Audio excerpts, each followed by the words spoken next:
Quiero llevar tu mente y recuerdo algún momento en el cual sentiste muy cerca la presencia del Señor y donde experimentaste su gloria. Piensa, recuerda, ¿dónde fue? ¿Cómo fue? ¿Fue en un tiempo de adoración o de oración? ¿En un retiro, en un campamento? Qué ricos son esos momentos, ¿verdad? Son regalos de Dios que nos permiten dilucidar un aspecto especial del Señor y tener una vivencia casi sobrenatural. ¡Qué bendición! ¡Qué honor y privilegio! 3 de los discípulos del Señor también tuvieron una experiencia única. Leemos en Marcos 9 que 6 días después Jesús tomó consigo a Pedro, a Jacobo y a Juan y los llevó a una montaña alta donde estaban solos. Imaginen cómo se habrán sentido. ¡Qué honor! Allí estaban solos con el Maestro. ¡Qué especiales que serían para él! Allí se transfiguró el Señor en presencia de ellos, su ropa se volvió de un blanco resplandeciente como nadie en el mundo podría blanquearla. Y se les aparecieron Elías y Moisés, los cuales conversaban con Jesús. Allí los discípulos tuvieron una visión del mismo cielo, vieron la gloria de Dios. Pero seguimos. Tomando la palabra, Pedro le dijo a Jesús: Rabí, qué bien que estemos aquí. Podemos levantar 3 albergues, uno para ti, otro para Moisés y otro para Elías. Quedemos aquí. Hagamos 3 enramadas, dijo Pedro. Las escrituras dicen que la visión de Dios que tuvieron los discípulos los atemorizó. De manera que no podemos comprender la dimensión divina de aquella experiencia única que tuvieron Pedro, Jacobo y Juan, quien luego se convertirían en las columnas de la iglesia, porque posteriormente escucharon la misma voz de Dios, como había sonado en el bautismo de Jesús, diciendo: Este es mi Hijo amado, a él oíd. Aquella revelación fue sublime y divina, pero limitada en la duración del tiempo.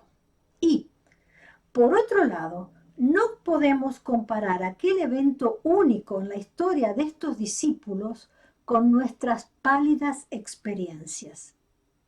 Pero sí podemos aprender principios espirituales.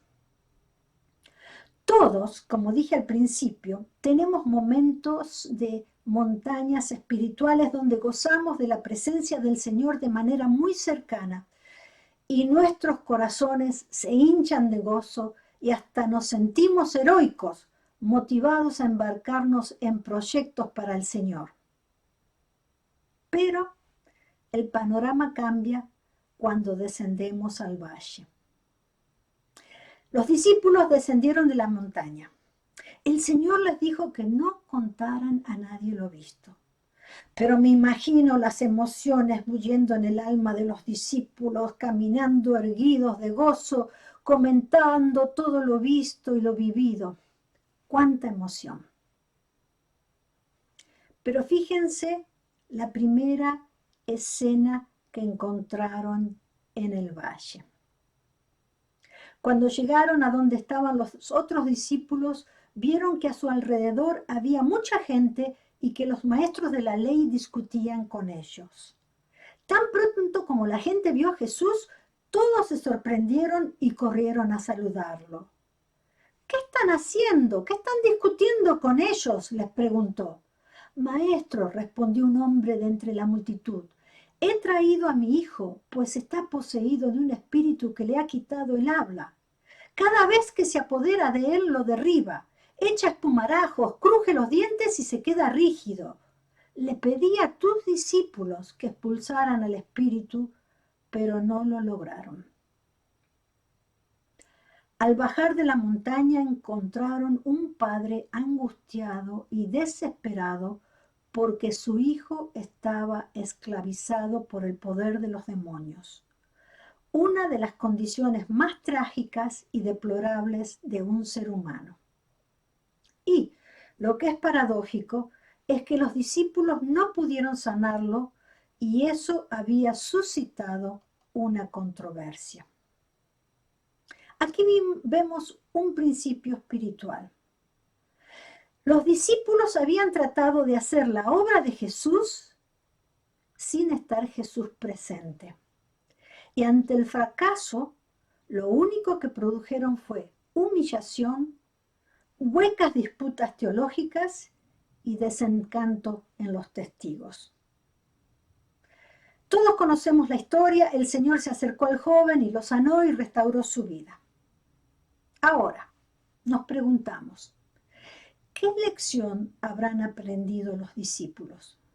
Tal vez no inmediatamente, pero al recapacitar en ese incidente con el paso del tiempo.